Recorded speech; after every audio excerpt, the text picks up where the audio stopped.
Аз съм човекът. Аз съм човекът, на когото се подиграваш.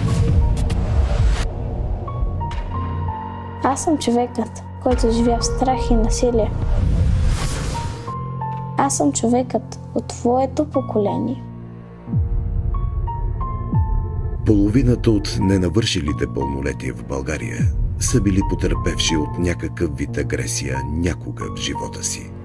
Половината означава всеки втори. Знаете ли как се брои това?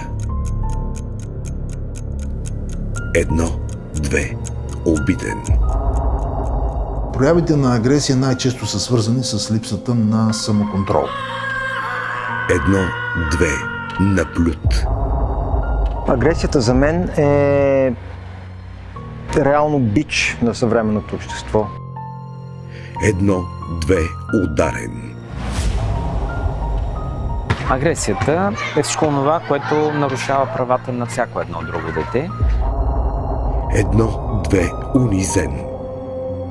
Когато човек таи в себе си обидата и болката, нещата няма как да бъдат решени. 1, 2, отхвърлен.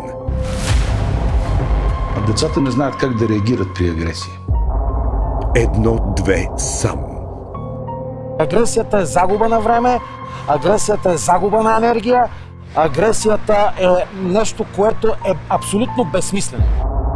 1, 2, разплакан. Ние като родители много често правим грешката, че се опитваме да предпазим децата си от всичко, което им се случва, което ги прави по-слаби. 1, 2, невидим. Спорта също всичко останало.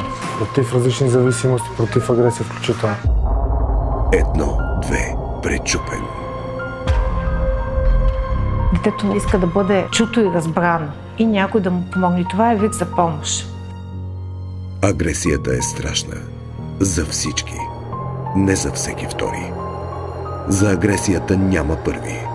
Няма и последен. Тя винаги е тук. Пред теб. До мен. Зад тях. Ние сме агресията. И тя е нас. От самото начало.